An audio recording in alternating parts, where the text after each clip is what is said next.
నమస్తే, నేను Manasa. Welcome to 99 TV special chit chat. ప్రస్తుతం ఎవరి నోట విన్నా ఒక సినిమా గురించి చర్చ జరుగుతుంది.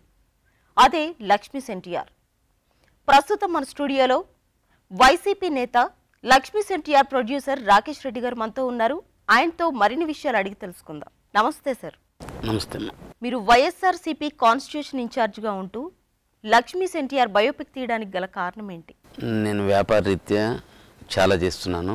అదేవిధంగా నేను ఒక అభిమానంతో ఎన్టీఆర్ గారు ఒక అభిమానిగా లక్ష్మీస్ ఎన్టీఆర్ సినిమా చేస్తున్నా. అంతేగాని పార్టీలకి దీనికి సంబంధం ఉండదమ్మా.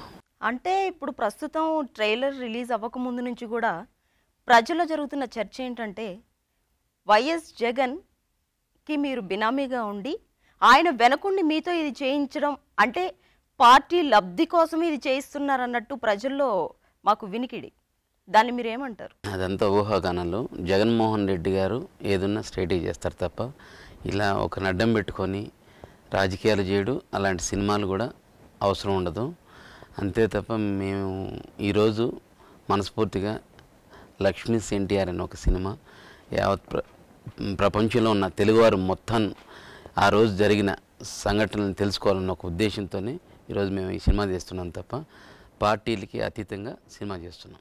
ఆ లక్ష్మీస్ ఎన్టీఆర్కి ముందు కథానాయకుడు వచ్చింది, ఇప్పుడు ప్రస్తుతం మహానాయకుడు కూడా రిలీజ్కి సిద్ధంగా ఉంది. మరి ఇప్పుడు ఆ వచ్చిన నేపథ్యంలో మీరు లక్ష్మీస్ ఎన్టీఆర్తో ప్రజలకి ఇంకా డిఫరెంట్గా ఏం చూపించబోతున్నారు?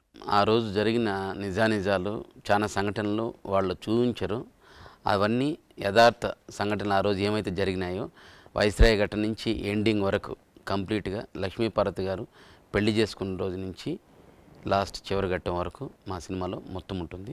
సినిమా చూస్తే మీకు తెలుస్తుంది. అసలు ఈ సినిమా తీయడానికి ముందు ఆర్జీవి గారు మిమ్మల్ని కలిసారా, లేకపోతే మీరు ఆర్జీవి గారిని అప్రోచ్ అయ్యారా? అసలు ఇది ఎలా ఫైనల్ చేసుకున్నారు? ఆర్జీవి గారిని నేనే కలవడం జరిగింది. ఎందుకంటే ఇప్పుడున్న డైరెక్టర్లో చాలామంది పెద్ద పెద్ద డైరెక్టర్లు ఉన్నారు, కానీ ఎవరిని నేను కించపరిచి మాట్లాడడం లేదు. అంటే ఇలాంటి కథని ఒక గట్స్ ఉన్న డైరెక్టర్ చేయాలా, అందులో కాంట్రవర్సీలు వస్తే మన వాళ్ళందరూ చాలామంది కాంప్రమైజ్ అవుతారు. కాంప్రమైజ్ కాకుండా గట్స్గా సినిమా ఉన్నది ఉన్నట్టుగా చూపించాలంటే ఒక ఆర్జీవి గారి మీద నాకు చాలా నమ్మకం, ప్లస్ అతను అంటే నాకు చాలా గౌరవం. నేను కూడా అతనికి ఒక అభిమాని. అందుకోసం అతని దగ్గర చేయించాలా అనేసి నేనే వెళ్ళి ఫస్ట్ టైం కలవడం జరిగింది. ఆయన నాకు పాజిటివ్గా చెప్పాడు. దాని తర్వాత మేమిద్దరు కూర్చొని డిస్కస్ చేసుకొని ఫైనల్ చేసాం. మేమేమనుకున్నాం అదే విధంగా సబ్జెక్ట్ వచ్చింది. ఈరోజు ప్రజల ఆదరణ కూడా అదే విధంగా ఉంది. ఒక ట్రైలర్కే పెద్ద సెన్సేషనల్ అయింది, అందరికీ తెలుసు. సినిమా చూసిన తర్వాత ప్రతి ఒక్క టీడీపీ అభిమాని కూడా దీన్ని ఆమోదిస్తారనేసి నేను ఆశ వ్యక్తం చేస్తున్నాను. రామ్ గోపాల్ వర్మ గారు అంటేనే వివాదాలకి మారుపేరు అంటారు. మీరు ఆయనతో వర్క్ చేశారు, ఆ వర్క్ ఎక్స్పీరియన్స్ ఎలా ఉంది? ఐఎమ్ వెరీ హ్యాపీ అన్న, చాలా మంచిది. అంతే, అతను ఏదున్నా ఫ్రాంక్గా ఫేస్ టు ఫేస్ చెప్పే అతను. సినీ ఫీల్డ్లో చాలామందికి ఫ్రాంక్గా చెప్తే నచ్చదు. అందుకోసమే అతని దగ్గర చాలామంది అతను అలాంటి పర్సన్ ఇలాంటి పర్సన్ అని చెప్తాడు.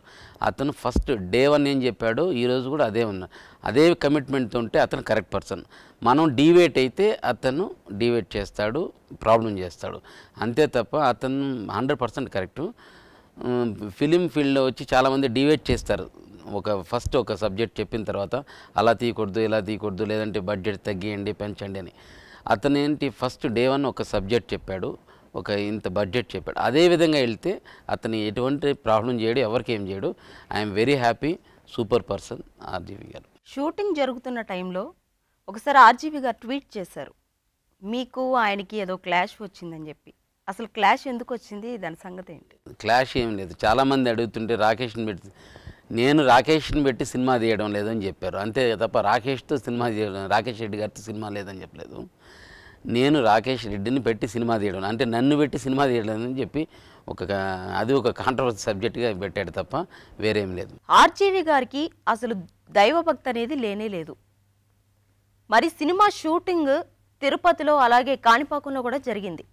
మరి మీరు ఆయన అక్కడికి తీసుకెళ్ళడానికి ఆయన ఎలా ఒప్పించారు? అదే చెప్తున్నాను కదమ్మా, ఏదైనా స్ట్రాటజీ చెప్పి మనస్ఫూర్తిగా చెప్తే 100% చేస్తాడు. నేను చెప్పాను, నాకు సెంటిమెంట్ ఎక్కువ అన్న, ఇదిలాగా మీరు ఫస్ట్ టైం నా కోసం, ఎందుకంటే నేను చిత్తూరు జిల్లా వాసి, మాది కాణిపాకం దగ్గరనే చిత్తూరు జిల్లా, ప్లస్ తిరుపతి అంటే నాకు సెంటిమెంట్ ఉంటుంది. ఫస్ట్ గణేష్ పూజ జనరల్గా ఏదైనా మనం ప్రారంభించేటప్పుడు గణేష్తో స్టార్ట్ చేస్తాం. అలాగని మీరు ఈ మూవీ మనకు స్టార్ట్ కాకముందు అక్కడికి వెళ్ళి జస్ట్ మీరు రండి అన్న, నా కోసం రండి అంటే వచ్చాడు. కాణిపాకం దర్శనం అయిన తర్వాత ఏం పెద్దగా చెప్పలేదు, కానీ దాని తర్వాత తిరుపతికి వెళ్ళాలా కంపల్సరీ నేను పట్టుపట్టాను. కంపల్సరీ మీరు వెళ్ళి దర్శనం చేసి రండి, నేను కింద ఉంటాను, స్టార్ట్ చేద్దామని చెప్పాడు. లేదన్నా మీరు ఒక్కసారి నా కోసం రండి, మీ ఫీల్ మీకే తెలుస్తుంది అన్న అని చెప్తే ఆఫ్టర్ దర్శన్ ఆయనే చెప్పాడు 3 to 4 మినిట్స్ లోపల టెంపుల్లో అలా ప్రేయర్ చేస్తూ ఉండిపోయాడు. బయట వచ్చిన తర్వాత చెప్పాడు సమ్ మిరాకిల్. నాకు అసలు ఏం అర్థం కాలేదు నిజంగానే. నేను చాలా సంవత్సరాల తర్వాత అసలు ఎప్పుడూ నాకు గుర్తులేదు వచ్చానో లేదో, ఇప్పుడు వచ్చిన తర్వాత నాకు ఐఎమ్ వెరీ హ్యాపీ, ఏదో పీస్ఫుల్నెస్గా ఉంది అని చెప్పి చాలా హ్యాపీగా ఫీల్ అయ్యాడు. ఆ రోజు నుంచి ఆయన కూడా గుడ్ టైం స్టార్ట్ అయింది ఒక విధంగా, చాలా మంచిది. ఇప్పుడు టెంపుల్కి వెళ్ళిన తర్వాత ఇంకా మంచి టైం స్టార్ట్ అయింది బ్రహ్మాండంగా. అందుకే అనుకున్నట్టుగా దానికంటే ఎక్కువగా వచ్చింది సినిమా. అందుకే ఐఎమ్ వెరీ హ్యాపీ. ఎప్పుడు భగవంతుని నేను నమ్ముతాను. వైఎస్ఆర్సీపీ నేతగా ఉండి వైఎస్ఆర్ గారి బయోపిక్ తీయకుండా మీరు ఎన్టీఆర్ గారి బయోపిక్ ఎందుకు తీశారు? మా ఎంటైర్ ఫ్యామిలీ ఎన్టీఆర్ గారి నుంచి ఎప్పటి నుంచో అభిమానులు. మా ఫ్యామిలీ మొత్తం, మా ఫాదర్ అప్పటి నుంచి మొత్తం ఎంటైర్ ఫ్యామిలీని మేము అభిమానులు. ప్లస్ అంతటి మహానుభావుడు, అంత మహానేత ప్రపంచం తెలుసు. అతను ఒక పెద్ద లెజెండ్. ఎన్టీఆర్ గారి గురించి మనకు చెప్పే వర్డ్స్ లేవు. అలాంటి వ్యక్తి దాంట్లో ఒక ఘటన తీసుకొని చేయడం నాకు ఒక అదృష్టంగా భావించి నేను చేశాను. అంతేగాని రాజశేఖర రెడ్డి గారిది ఇప్పుడు వేరే ఇంకా XYZలు చాలా ఉన్నాయి. చాలామంది కూడా చేశారు. ఇప్పుడు రాజశేఖర రెడ్డి గారి బయోపిక్ కూడా చేశారు, చాలా మంచి హిట్ అయింది, అది చాలా జరిగాయి. కానీ నేను ఇది చేయాలనేసి నేను ఆల్రెడీ డిసైడ్ అయ్యాను. అంతే తప్ప పార్టీలో నేను ఉండాలని, పార్టీలో ఉండి నేను చాలా చేస్తున్నాను. ఇప్పుడు నాకు రెస్టారెంట్స్ ఉన్నాయి, కన్స్ట్రక్షన్ ఉన్నాయి, చాలా ఉన్నాయి. అలాంటివి అంటే పార్టీలో ఉండి నేను పార్టీకి దీనికి సంబంధం లేదని నేను ఆ రోజు అనౌన్స్ చేసిన రోజు చెప్పాను, ఈరోజు చెప్పాను, ఈరోజు కూడా అదే చెప్తున్నాను. అంతే తప్ప రాజశేఖర రెడ్డి గారిది ఎందుకు తీయలేదు, ఇది ఎందుకు తీస్తున్నారంటే నేను దీనికి ఏం చెప్పేదానికి ఉండదు. లక్ష్మీస్ ఎన్టీఆర్ మూవీలో ఆర్జీవి గారు అన్ని నిజాలే చెప్తామంటున్నారు, అది ఎంతవరకు నిజం? 100% నేను చెప్తున్నాను కదా. ఆ రోజు ఏమేమి జరిగింది సంఘటనలన్నీ మీరు బుక్కుల్లో చదివి ఉండొచ్చు, పేపర్లో చదివి ఉండొచ్చు. ఈరోజు సినిమా చూస్తే ఆ రోజు జరిగింది మీకు కళ్ళకి కట్టినట్టు చూపిస్తాడు. 100% యథావిధిగా ఉంటుంది. దాంట్లో ఏ ఒక్క పాయింట్ కూడా మేము డివేట్ చేసి చేయలేదు. ఎందుకంటే ఎన్టీఆర్ని మేము గౌరవించే విధంగానే ఎప్పుడు ఆయన్ని, అంత మహానుభావుని మేము ఎక్కడ కానీ కరెక్ట్గా ఆయన జరిగిన ఆ రోజు సన్నివేశాలన్నీ యాజ్ ఇట్ ఈజ్ అట్లే ఉంటుంది తప్ప ఎవరిని ఇది డివేట్ చేసి చేయము. 100% అట్లా ఉంది. లక్ష్మీస్ ఎన్టీఆర్ ట్రైలర్ రిలీజ్ అయి ప్రజల్లో కొద్ది సమయంలోనే సెన్సేషన్ సృష్టించింది. మరి మూవీ కూడా అదే రేంజ్లో ఉండబోతుందంటారా? తప్పకుండా అమ్మా. ఎందుకంటే ఇది చాలా ఎన్టీఆర్ గారి జీవితంలో ఒక పెద్ద ఘటన ఇది. అందుకోసం ప్రతి ఒక్క తెలుగు ప్రజలందరూ ఎదురు చూస్తున్నారు ఈ సినిమా ఎప్పుడు వస్తుంది, ఎలా తీశారని. అందరూ ప్రేక్షకులు అనుకున్న విధంగా ఉంటుంది సినిమా. అందుకని మేము అనుకున్న దానికంటే ఎక్కువ సక్సెస్ అవుతుంది అనేసి మేము ఆలోచిస్తున్నాం. 100% కూడా వస్తుంది. సినిమా చాలా మంచిగా వచ్చింది. అసలు మ్యూజిక్ ఎలా ఉంది? దీంట్లో మొత్తం 5 పాటలు ఉంటాయి. దీంట్లో కళ్యాణ్ మాలిక్ గారు బ్రహ్మాండమైన మ్యూజిక్ చాలా చాలా బాగా చేశారు. ఈ సినిమా అతనికి కూడా మంచి టర్నింగ్ పాయింట్ అవుతుంది అనుకుంటున్నాను. దీంట్లో వచ్చి 2 సాంగ్స్ ఉన్నాయి ఆయన భాగవతంతో ఉండే సాంగ్స్ తప్ప. మిగతా అన్నీ చాలా బాగా వచ్చాయి 5 పాటలు. అదన్నీ తొందరలోనే రిలీజ్ చేస్తాం. పాటలు కూడా ఆల్రెడీ 3 సాంగ్స్ రిలీజ్ చేస్తున్నాం. ఇంకొక 2 సాంగ్స్ కూడా ఈ వీక్లో కానీ రిలీజ్ చేస్తాం. అదేవిధంగా ఇప్పుడు ఈ మూవీ రిలీజ్కి దగ్గర పడుతుంది, రిలీజ్ టైం దగ్గరకు వచ్చింది. టీడీపీ శ్రేణులు ఈ మూవీ రిలీజ్ అవ్వకుండా మేము అడ్డుకుంటామని చెప్పి వాళ్ళు అంటున్నారు. దాన్ని మీరు ఎలా ఎదుర్కోబోతున్నారు? చెప్తున్నాం కదా, సినిమా ఆపేదానికి ఎవరు ఏమి చేసేది ఉండదు. ఎందుకంటే లీగల్గా మనం సినిమా ఆపాలంటే దానికి కొన్ని కండిషన్స్ ఉంటాయి, దానికి కొన్ని ప్రత్యేకంగా కోర్టులు అన్నీ కూడా ఉన్నాయి. వాళ్ళు ఏదో వాళ్ళ ఉద్దేశంతో వాళ్ళ సులభం కోసం చెప్తున్నారు మేము ఈరోజు ఆపేస్తామని. అలా అంటే ఒక సినిమా కూడా రిలీజ్ కాదు. దీంట్లో మనం లీగల్గా ఎలా చేయాలనో అలా మేము లక్ష్మీ పార్వతి గారి దగ్గర నుంచి బుక్ తీసుకొని ఆ బుక్ ఆధారంగా బేస్ చేసుకొని ఆ రోజు జరిగిన సంఘటనల ఆధారంగా బేస్ చేసుకొని మా దగ్గర విత్ ఎవిడెన్స్తో సహా ఉన్నాయి. దాని ఆధారంగా తీసుకొని సినిమా తీసాము. వాళ్ళు ఈరోజు వచ్చేసి మేము కల్పితంగా చేసి ఏదైనా ప్రాబ్లం చేసి ఉంటే ఆపేదానికి కూడా వాళ్ళకి ఏదైనా కూడా రైట్స్ ఉన్నాయి. ఈరోజు వాళ్ళకి ఎటువంటి రైట్స్ లేదు. వాళ్ళు ఎన్ని చెప్పినా ఏమి చేసినా కానీ 100% నెక్స్ట్ మంత్ సినిమా రిలీజ్ అవుతుంది. అది మాకు పోలీస్ ప్రొటెక్షన్ ఇస్తారు, కోర్టు ద్వారా మేము వెళ్తాం, మాకు న్యాయం జరుగుతుంది అనేసి 100% మేము నమ్ముతున్నాం. సినిమా రిలీజ్ అవుతుంది. నందమూరి ఫ్యామిలీ ఆమోదంతోనే మీరు ఈ సినిమా చేస్తున్నారా? ఒకవేళ వాళ్ళు రిలీజ్కి నో అంటే మీరు ఏం చేస్తారు? నందమూరి ఫ్యామిలీ నో అని చెప్పేదానికి ఏముండదమ్మా. ఎందుకంటే అంత మహానుభావుడైన వ్యక్తికి ఆయన్ని ప్రేమించి పెళ్లి చేసుకున్నాడు, మనస్ఫూర్తిగా పెళ్లి చేసుకున్నాడు అనేసి అందరికీ తెలుసు. లక్ష్మీపార్వతి ఆమె రాసినటువంటి ఆ బుక్ ఆధారంగా మేము సినిమా చేసాము. ఈరోజు వచ్చి వాళ్ళు ఆపేదానికి ఎటువంటి రైట్స్ లేదు. ఎందుకంటే అతని భార్య కాబట్టి లక్ష్మీపార్వతి గారికి కూడా 100% అన్ని రైట్స్ ఉన్నాయి. కాబట్టి వాళ్ళ వంశం వచ్చి వాళ్ళు ఏదో వచ్చి ఆపాలా అని నేనైతే అనుకోను. వాళ్ళకి ఆపే రైట్స్ కూడా ఏం లేదు. ఇప్పటి వరకు ఏమన్నా అభ్యంతరాలు ఏమైనా చెప్పారా వాళ్ళ పిల్లలు కానీ? వాళ్ళ ఫ్యామిలీ నుంచి ఏం లేదు, కానీ చాలామంది టీడీపీ నేతలు, కొంతమంది లీడర్స్ అంతా చాలామంది ఫోన్లు చేసి బెదిరించడం, కొంతమంది కంప్లైంట్ చేయడం, కర్నూలులో, గుంటూరులో చాలా చోట్ల కంప్లైంట్లు చేశారు. దానికని మేము కూడా ఆల్రెడీ ఫైల్ చేసాము. లీగల్గా ఏమున్నా కానీ మేము చూసుకుంటున్నాము. మా అడ్వకేట్ గారు అవన్నీ లీగల్ ప్రొసీడర్ అని చేస్తున్నారు తప్ప మాకు ఆ ఫ్యామిలీ నుంచి అయితే ఎటువంటిది అభ్యంతరాలు రాలేదు, రాబోదని చూస్తున్నాం. ఇప్పుడు ఆంధ్రాలో చూస్తే చంద్రబాబు నాయుడు ప్రభుత్వం నడుస్తుంది.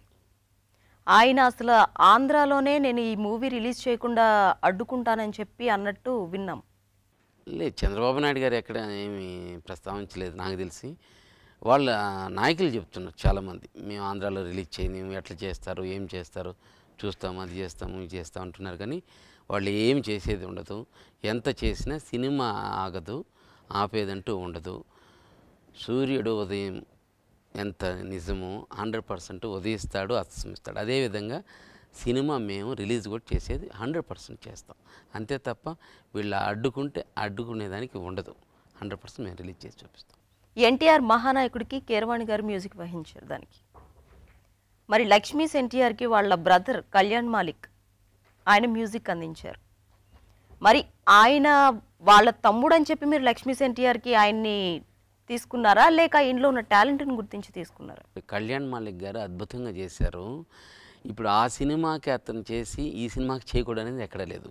ఒక్కొక్కరికి ఒక్కొక్క టాలెంట్ ఉంది. కళ్యాణ్ మాలిక్ గారు అద్భుతంగా చేశాడు దీంట్లో. ఇతను కూడా మంచి టర్నింగ్ పాయింట్. అందుకోసం ఆయన టాలెంట్ చూసి ఆయన ఇది చూసి చేసాం తప్ప వాళ్ళ బ్రదర్ దాన్ని చేస్తున్నారు, వీళ్ళు దీన్ని చేయాలనేసి ఎటువంటి సంబంధం లేదు.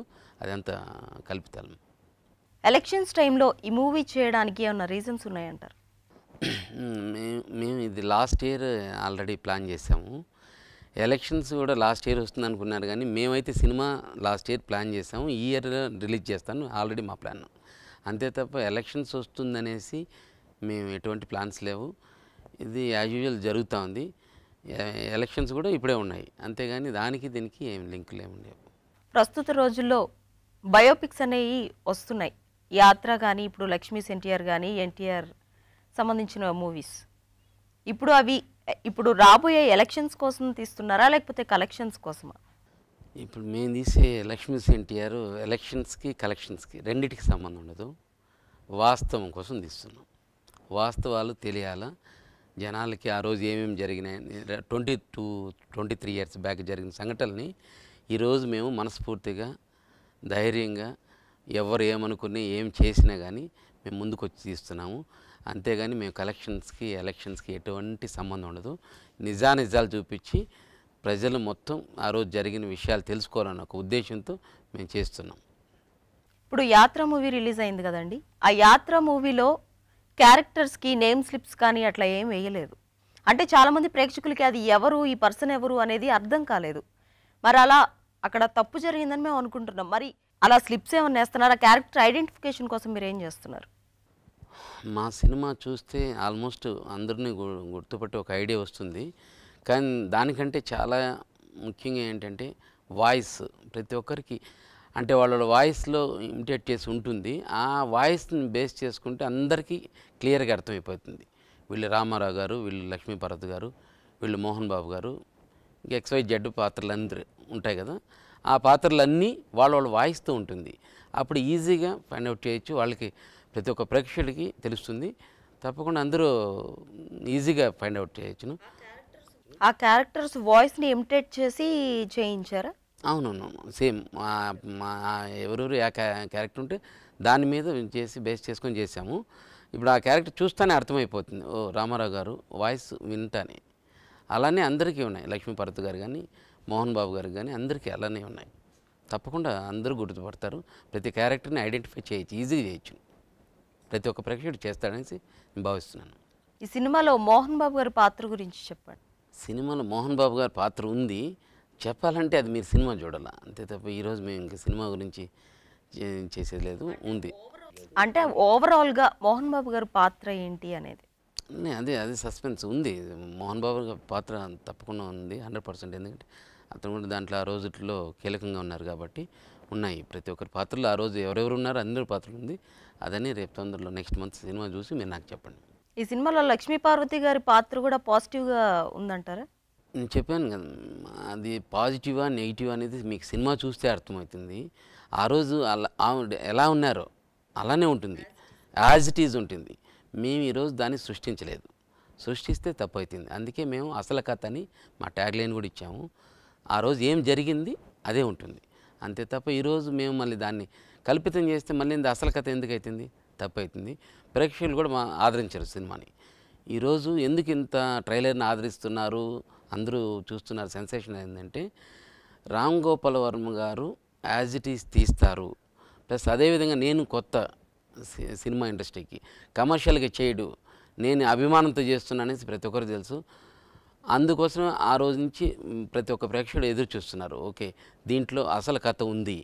అందుకే ఈరోజు సెన్సేషనల్ అయింది మన ట్రైలర్ కూడా. ఇదే విధంగా దీనికి 10 times అవుతుంది. మన సినిమా రిలీజ్ రోజు కూడా చాలామంది వెయిట్ చేస్తున్నారు. ఇక్కడ మన ఆంధ్ర తెలంగాణ కాకుండా పక్కనున్న రాష్ట్రాలు కానీ కర్ణాటక, అక్కడి నుంచి కూడా నాకు చాలామంది యూఎస్ నుంచి కాల్స్ కానీ యావత్ ప్రపంచంలోని తెలుగు వాళ్ళు అందరూ ఒక్కసారైనా చూస్తారనేసి నేను భావిస్తున్నాను. ఇప్పుడు లక్ష్మీస్ ఎన్టీఆర్ అనే టైటిల్ మీరు ఫస్టే ఫిక్స్ అయిన తర్వాత ఇది తీసుకున్నారా? అంటే దేని బేసిస్ మీద లక్ష్మీస్ ఎన్టీఆర్ అని ఫిక్స్ చేసుకున్నారు టైటిల్? అంటే లక్ష్మీ పార్వతి గారు ఎంట్రీ అయినప్పటి నుంచి ఎండింగ్ వరకు ఉంటుంది. దానికోసమే మేము ఫస్ట్ ఎన్టీఆర్ లక్ష్మి అనుకున్నాము. అది 2-3 ఇచ్చే అనుకున్నాం. కానీ దాని తర్వాత మనం స్త్రీలని గౌరవించడం ఒక సాంప్రదాయం. లక్ష్మీ పార్వతి గారిని ఫస్ట్ లక్ష్మీస్ అని పెట్టి ఎన్టీఆర్ అని పెడితే బాగుంటుంది. మాకు ఒక 2-3 మెంబర్స్ అడ్వైజ్ చేశారు. దానికోసం మళ్ళీ ఫైనల్గా మేము ఆలోచించి ఓకే లక్ష్మీస్ ఎన్టీఆర్ అని ఆ ఉద్దేశంతో లక్ష్మీస్ ఎన్టీఆర్ అని ఫైనల్ చేసాం. ఇప్పుడు లక్ష్మీ పార్వతి గారి సహకారం ఎలా ఉంది మీకు ఈ మూవీకి? మేము అంటే ఫస్ట్లో మేము అప్రోచ్ అయినప్పుడు అంత పాజిటివ్గా లేరు వాళ్ళు. ఎందుకంటే వాళ్ళు ఏదో కమర్షియల్గా చేస్తారు, మీరు రేపు పొద్దున ఎవరైనా ఫోన్ చేసి ఆపేస్తారా, ఎవరైనా భయపెడితే ఆపేస్తారా, లేదంటే మీరేమైనా డబ్బుల కోసం ఏమైనా చేస్తారా అని చాలా డౌట్లా. ఒక 2-3 months తర్వాత మేము స్క్రిప్ట్ అన్నీ అయిన తర్వాత ఒక ఎక్స్ప్లెయిన్ చేసాం. ఇలా ఇలా ఉంటుంది, ఇట్లా వస్తుంది, 100% మేము కాంప్రమైజ్ కాకుండా తీస్తున్నాం, మేము అభిమానం చేస్తున్నాం, ఇలాంటి సినిమా చేయడం మాకు ఒక అదృష్టంగా భావించి చేస్తున్నాం అని చెప్పిన తర్వాత మళ్ళీ బెంగళూరుకి వచ్చారు. బెంగళూరులో 2 days విని మళ్ళీ మొత్తం దాని తర్వాత ఫైనల్ అయిన తర్వాత వెరీ హ్యాపీ. అప్పుడు ఒప్పుకున్నారు. తిరుపతికి వచ్చాక కూడా మేము 2 times రిక్వెస్ట్ చేసాం, మీరు ఒక్కసారి వచ్చి చూడండి. అండ్ తర్వాత మళ్ళీ 2-3 times సెట్కి కూడా వచ్చారు. చూసి వెరీ హ్యాపీ. అసలు బాధపడి ఏడ్చారు కొన్ని సీన్లు చూసి. అంటే రియల్గా జరిగిన సంఘటనలను గుర్తొస్తుంటాయి వాళ్ళకి. ఆ రోజు జరిగిన సంఘటనలని గుర్తొచ్చి చూసి ఏడ్చారు. ట్రైలర్ బిఫోర్ కూడా మాకు చూపించాం, తీసుకుని ఇంటికి వెళ్ళి చూపించి ఇలా వచ్చిందమ్మా అంటే చూసి ఒక 2-3 minutes తర్వాత బాగా బోరుని ఏడ్చి ఓకే నాకు చాలా గుర్తొచ్చాయి, ఓకే అండి మీరు అని చెప్పి చాలా బాధపడ్డారు. మేము కూడా చాలా బాధపడ్డాం ఆ విషయంలో. ఇప్పుడు రిలీజ్ అయింది ట్రైలర్ ఆల్రెడీ. రిలీజ్ అయిన తర్వాత ఆవిడ రెస్పాన్స్ ఎలా ఉంది? చాలా హ్యాపీగా ఫీల్ అయ్యారు. బాబు నేను ఫస్ట్ టైం మిమ్మల్ని నమ్మలేదు, కానీ ఈరోజు ఇలా చేశారంటే ఆ భగవంతుడు ఆశీస్సులు, ఆయన రామారావు గారి ఆశీస్సులు కూడా మీకు ఎప్పుడు ఉంటుంది. మీకు సినిమా తొందరగా రిలీజ్ చేయండి, ఎన్ని ఆటంకాలు వచ్చినా మేము కూడా వచ్చి సపోర్ట్ చేస్తాము.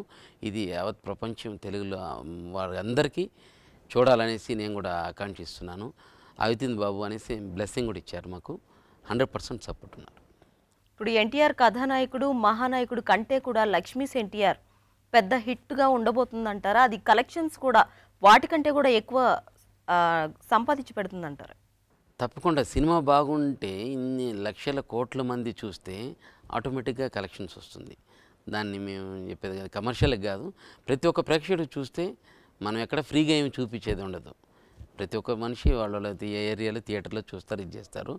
కాబట్టి 100% మంచి కలెక్షన్స్ వస్తుంది. ఇప్పుడు ప్రతి ఒక్క బయ్యర్ కానీ కొన్నోళ్ళు కానీ అందరూ వెరీ హ్యాపీ, ఇంక్లూడింగ్ అందరూ బాగుండాలనేసి నేను మనస్ఫూర్తిగా కోరుకుంటున్నా. ఎవరు నా వల్ల నష్టపోకూడదు, ఎందుకంటే నేను కమర్షియల్గా చేయలేదు, నాకు మంచి జరుగుతుంది. కాబట్టి ఎవరైతే తీసుకుంటారో ఎవరు చేస్తారో కూడా వాళ్ళందరూ కూడా బాగుండాలనేసి ఆ భగవంతుని ఎప్పుడు కోరుకుంటున్నాను. ఇప్పుడు మీరు ఆర్జీవి గారితో ఇది ఫస్ట్ మూవీ తీశారు, ఇంకో బయోపిక్ కూడా తీయబోతున్నారనే వార్తలు వస్తున్నాయి. ఎవరితో ఎవరి గురించి ఎవరి బయోపిక్ తీయబోతున్నారు? మేము ఒక 2-3 ఉన్నాయి అన్న దగ్గర, అతను చెప్పారు కానీ నాకు తొందరలో అనౌన్స్ చేస్తాము. 2-3 కథలు విన్నా, బయోపిక్సే అది కూడా ఉన్నాయి. తొందరలో మేము అనౌన్స్ చేస్తాం, మీకు డేట్స్ కూడా చెప్తామండి. అది ఓకే సార్, ఫైనల్గా లక్ష్మీస్ ఎన్టీఆర్ గురించి మా ఆడియన్స్కి మీరు ఏం చెప్తారు? ఇప్పుడు ఇక్కడ మన టీవీని 99 టీవీ ప్రేక్షకులకి, అదేవిధంగా యావత్ తెలుగు రాష్ట్రాలు ఉన్న ప్రేక్షకులందరికీ ఒకటే చెప్తున్నా, మీరు చిన్న వయసులో ఉన్నవాళ్ళు కానీ పెద్దవాళ్ళు కానీ, పెద్దవాళ్ళకి ఆ రోజు ఏం జరిగిందని తెలుసు, చిన్నవాళ్ళకి తెలియదు. 22 సంవత్సరాల ముందు జరిగిన సంఘటనలు చాలామందికి తెలియదు.